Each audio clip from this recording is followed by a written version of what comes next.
Hey guys, Mark Ferrasci, Protect Dog Trainer. Heading to a client's house to go deliver a dog that I've been working. And Eros, if you remember Eros, he's doing pretty good.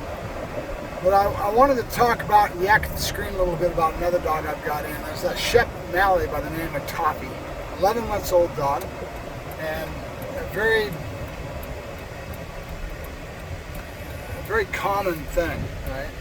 People get dogs because they're enticed because of what they see on TV and they see with all our videos and all that. This is a Malinois Shep mix, right?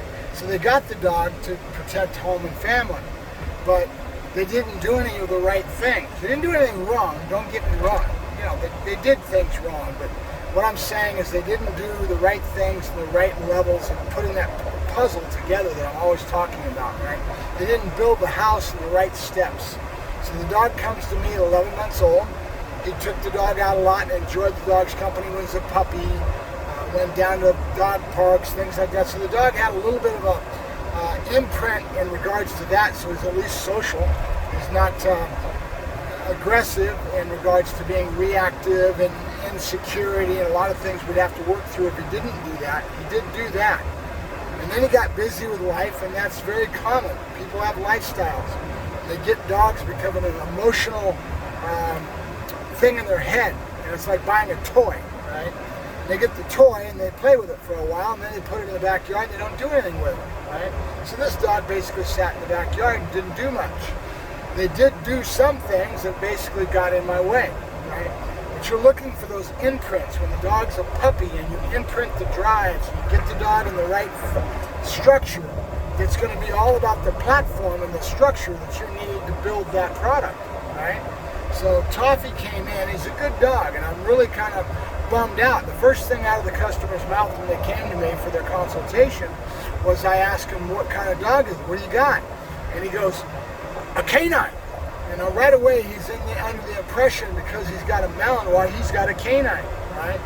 And I told him right off the bat, my first reaction to him was, no, not without training. Doesn't matter what breed of dog you guys got. It's a matter of how you build that house to produce a product that's the finished product in the end, right?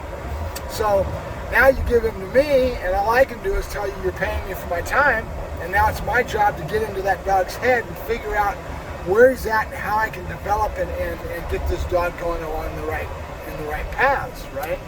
So the first thing I find out with Toffie is that he loves the ball.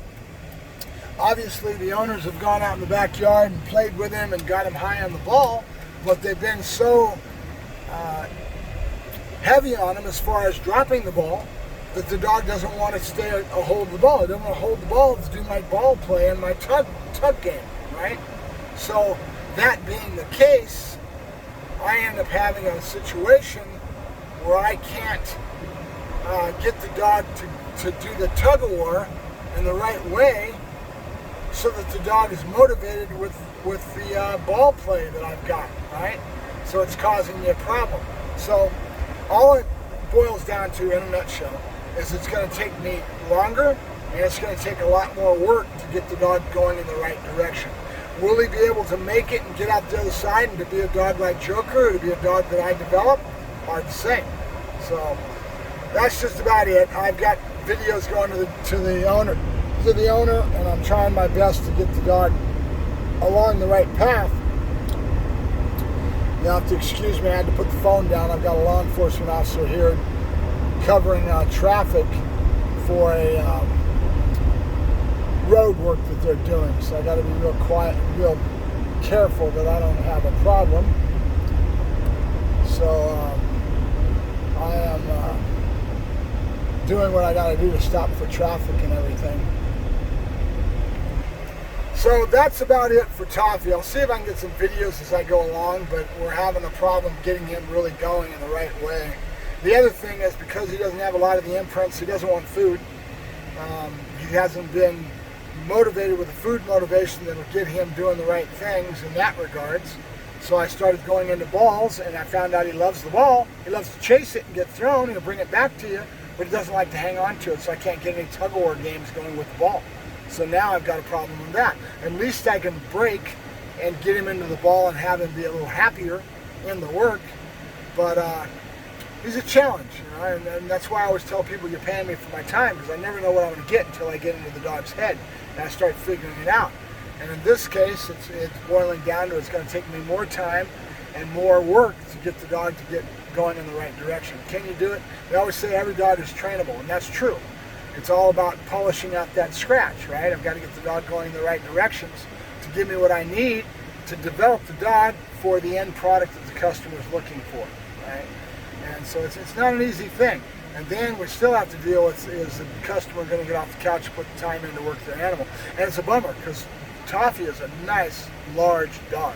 Shep Mally, he's a very big bone dog. As a baby, if you would have imprinted that dog right, he's got all the drives, he's got all the energy, he's a Malinois Shep mix, right? But at the same time, he doesn't have what I need to develop him at this point in time, right? But if he would have been imprinted as a puppy, that dog would have been badass. And it's a sad thing to see, you know? It really is. So that's what's going on with Toffie. I'll bring him out a little bit later when I get some more development on him. And I'll let you know what I've had to do and some of the things we've had to resource to. But it boils down to, if you go to a trainer when the puppy's young and you get the structure done, you imprint the dog properly, you do the right things, you know, dogs can be worked. If you don't do the right things, you've got all these little obstacles in your way that you're trying to get through. And it's kind of a bummer. It really is. So that's about it for Toffie and my little yak session. I was ahead to my customer, and I'm sitting at a stop because they've got work that they're doing, and they've got me stopped on the road. So it's going to take a little longer to get to my customer than I thought. I'll talk to you guys later. Mark Ferrasci, Protect Dog Training out in the high desert, and we're out in the middle of the boonies right now on one of these back roads as we head out to the customer's house with Eros. So I'll talk to you guys later. Have a good day, guys.